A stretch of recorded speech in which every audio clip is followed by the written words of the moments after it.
There's a special unit that sort of polices protests you said you want to disband. The gang database is still there. The special unit that polices protests just... Cook him. Cook his ass. Cook this fraud, bro. Cook this handsome, smiling fraud. Hell yeah, Chris. arrested a bunch of people at a protest.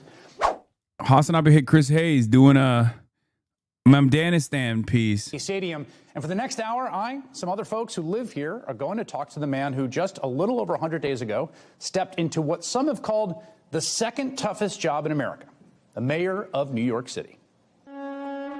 Okay, just leave the straight clothes, the suicidal position. I think we're in our suicidal arc. I think the United States of America is on its suicidal arc. So is Israel, and we're basically fucking attached to the hip to the suicidal country, so it makes sense.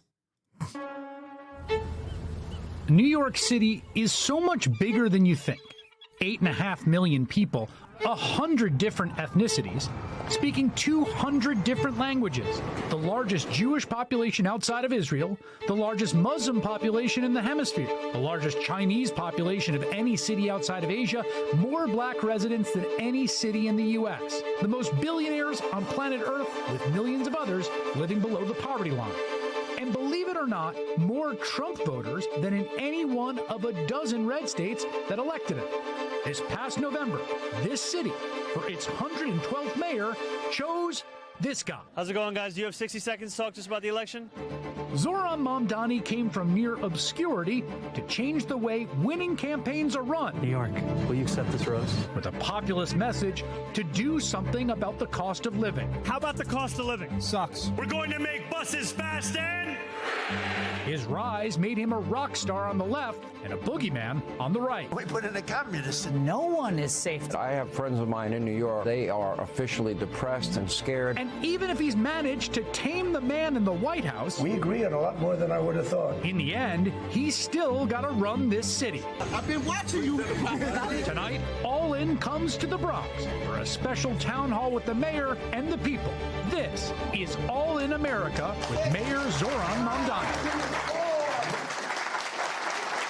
Good evening from the amazing Bronx Children's Museum. I'm Chris Hayes. This was the front page of the New York Post the day Zohran Mamdani was elected mayor of New York City. The red apple. Very good at that. It's the culmination of one of the most improbable political stories of the Trump age. A grassroots progressive campaign like no one had ever seen before, with more opposition from Republicans, from a Democratic political dynasty, from the president, from the media that we'd ever seen. And he won with a laser focus on a core message of making it more affordable for the people who live here. It's been a little over 100 days. The city has not fallen into communism just yet, but he does have a job to do. Boo. We've invited an audience of New Yorkers to join us here, some of whom voted for this mayor, some of who didn't. Some are supportive of his policies and others are not. But this is New York, so no one is ever going to be shy about sharing an opinion, and the mayor isn't shy about hearing that. So let's welcome now Mayor Zohran Mamdani. Good to see you, Mr. Mayor. Thank you for having me. No, it's not live. I wore a suit so I can match your energy. Thank you.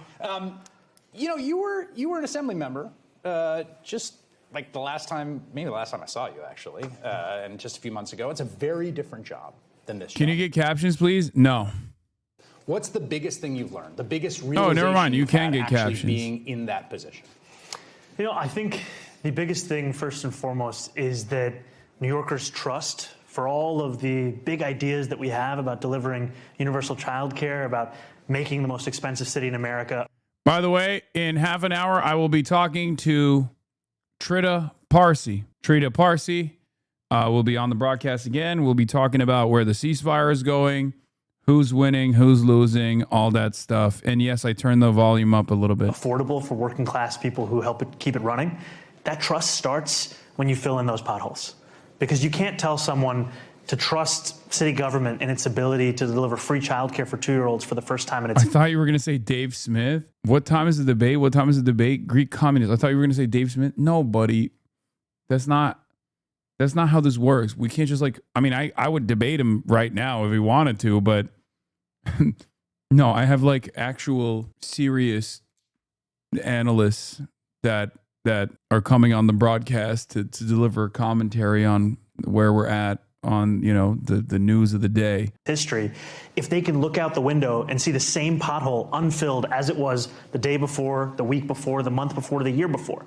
And so at the same time that we've been pursuing this agenda that would transform the lives of New Yorkers, delivering a pathway to universal childcare on day 8, we've also filled in 102,000 potholes in that same 100-day period. We started to repave more than 1,000 miles of roadway. And all of this comes back from a belief that there's no problem too big, no task too small, and we call this pothole politics. Well, you know, there's this phrase called sewer socialism. Yes, it comes sir. out of the Milwaukee particularly, right? There's a number of socialist mayors in Milwaukee, and the idea that, you know, the only way you deliver on your ideology, whatever it is, no matter, and particularly if it's a radical one, is that you have to give people clean water and things like that. Are you informed by that tradition? Is that something you're thinking about? Very much so. I think oftentimes people think of politics as an intellectual debate. Working people want to know if you can actually deliver for them. And one of those mayors in Milwaukee, their phrase was, go after it and get it. We've talked about this for long enough. New Yorkers want to see, can you actually deliver on these things? And they want to measure it in the way that they experience government on a day-to-day basis. That's why we're focusing on the little things while also pursuing the big ones. Do you think that you have, I mean, you are, Mayor of New York is always somewhat of a national figure, kind of. They also never have a national career in politics. Those two things I think are related. It's a tough job to come out of everyone being like, that guy's awesome. Do you feel like you're carrying an ideological burden for the flag of democratic socialism, which you proudly are, right? And you're the most... I don't give a shit how he answers this question. The answer is yes, okay? I don't care if he says it, if he says the truth, or if he lies. I will not be... I'm telling you right now, the answer is 100% yes. He knows it. That's his job. That's why he was elected. And he fucking absolutely knows that that is the position that he currently occupies. Most powerful democratic socialists in the country. And people are going to point to whether things go well here or poorly here as evidence of whether that's an ideology that is worth anything. Well, I think it goes back to what you were saying earlier, which is that the worth of an ideology is judged in its delivery. And to me, this is an incredible opportunity. We've been told for so long, even over the course of the campaign, that things like universal child care could never be done. On day 8, I stood next to Governor Hochul. Oh my God, people got tears in their fucking eyes, bro. That's crazy. That's crazy. Announced $1.2 billion in funding that will now, for the first time in New York City history, I feel like people are watching. They're tearful. Deliver free childcare for 2-year-olds. And that is something that you don't have to explain to a parent. But you got 2,000, just to be clear, you got 2,000. Chris Hayes is, he's not a bad dude, for the record. Once again, Hasanabi head. He's asking that question, and it's a very good question to ask. Because it is the goal here. Seats. It's a big city, 8 million people. 2,000 seats this year, right? 12,000 seats next year, and then every single 2-year-old by the end of year 4. And the importance of that. By year 4, if it happens, right? It will happen. This is not an inshallah promise. Right, okay. This is definitely happening. And I say that to you because, you know, Senator Warren talks about child care as infrastructure. The way that you deliver this, it's not just a question of securing the funding. It's also working with the child care providers who have been at the heart of what's made it possible for so many families to be here and building out their capacity to deliver for more children than we've ever seen engaging in this kind of service in New York City. You know, affordability, which we're going to talk through throughout the hour, was the sort of central. I was thinking about it. No, yes. Well, you're very on message, which, you know, to your credit. You know, in the mayoral election before you were elected, and particularly coming out of 2020, 2021, there's a huge amount of attention on policing and crime, right? And we saw a big uptick in crime in New York City and nationally. We're seeing something pretty remarkable happening, which is basically the inverse. Breaking: Muslim mayor speak Arabic. Terrorist language. Terrorist language. How dare he? I don't like it. Scary. And, you know, you came out and celebrated the lowest homicide rate I think the city's recorded in many, many decades. But it's not just New York City. Mayor Lurie in San Francisco is going to take credit for it there. And Brandon Scott in Baltimore, Kash Patel at the FBI, and Donald Trump in the White House are going around saying, hey, we've got the lowest crime rate ever because of what I did. What is your understanding or theory?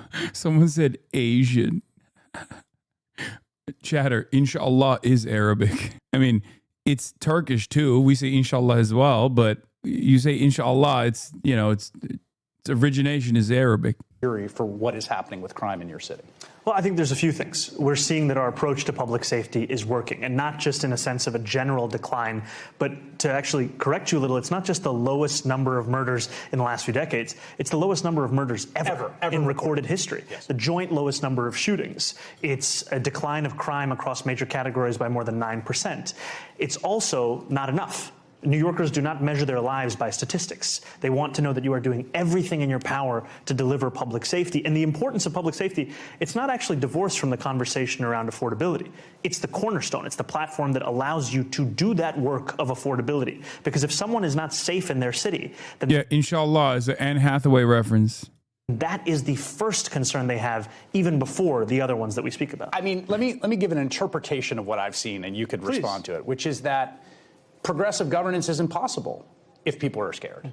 And progressive politics essentially become choked off. And what I've seen is you're someone who has had these commitments to fast and free buses and universal childcare. When you look at policing, there's things you've said you want to do. You want to get rid of this gang database, which is, you've been very critical of. There's a special unit that sort of polices protests you said you want to disband. The gang database is still there. The special unit that polices protests just... Cook him. Cook his ass. Cook this fraud, bro. Cook this handsome, smiling fraud. Hell yeah, Chris. arrested a bunch of people at a protest. From the outside... By the way, that's how you do a non-contentious reporting that is still productive. Yeah, I saw this. I was just texting Tim Dillon. It looks like you basically said, look, I'm not going to touch the policing stuff. It's too dangerous, either substantively or politically. I'm going to focus on this other stuff. Look at his face. He don't like it. No, but that's a good question. It's a good question that must be raised. There's a way to do it, and this is the way to do it, as opposed to the way that, like, Meet the Press was doing it, right? And I'm going to let the commissioner and sort of status quo policing continue. Is that a fair characterization? Both Hasanabi heads, by the way. I remember Zohran liking your Instagram post in 2021 when you wore the pink dress. Wait, really? Really? I mean, it's not surprising. He was a DSA New York guy. That's Hasanistan. Let's be real. But do you believe everything? That's not surprising. Zohran is, again, like I said, DSA New York. I wouldn't be surprised if that was the case. Chris Hayes is a Hasanabi head, though. I do talk to him a lot. I wouldn't say so. I'll push you on it a little bit for a few reasons. One of the reasons that... But he was not familiar with the stream when you talked to him last year. Maybe he was keeping it cool. I didn't think so either. That I made the decision to retain our police commissioner was not just because of what she was delivering in terms of public safety, but also how she'd been able to uproot corruption from the upper echelons of the NYPD. We need a government that is not just efficient, but also excellent, one that can be trusted in the work that it does. Now, my belief in the importance of disbanding the Strategic Response Group, it continues just as strongly as it was during the campaign. The reason for that is I don't think... How come you haven't gone on All In? I don't think MSNBC producers fuck with me. Let's just keep it at that. We need to couple our response to protests with our response to counterterrorism threats. This is a modern conflation that has happened, and it's one that I'm committed to disbanding. The disbanding of it is one that we're going to do thoughtfully to ensure that we are also respecting the right to protest and keeping New Yorkers safe. But again, it's not an if for me, it's a when. You've gotten a lot of attention for the relationship that you have cultivated with the president. You've been asked about this a lot. It is, I mean, I got to say, again, from the outside, it's an amusing thing to watch, particularly when you said to the reporter in front of him, like, no, he is a fascist. And he said, no, it's okay, go ahead and answer, you know. What's going on there? Like, what is it? Explain it. Why? How did this happen? You know, when you were introducing this and we were stepping out, you were saying these are New Yorkers. It's a USB thumb drive I just mailed you. Send it to the mods. And in many ways, one of the few things the president and I have in common is that we are both New Yorkers. For all of our political disagreements, we have one agreement of chief importance, which is that we love this city. And with the president, he always I'm honest, says this shit. I'm direct, and I try and always bring it back to what would actually benefit this city. So when I'm sitting there with the president, bro. I'm You love the talking city. about We get the it. opportunity to work together to Trump deliver loves the city more too. We housing got than it. we've seen in a single housing development since the early 1970s. I'm also speaking about the fact that I think that ICE raids are cruel and inhumane, and that the fact that that morning they had detained a Columbia student is part and parcel of why this is not something that is actually serving the interests of public safety.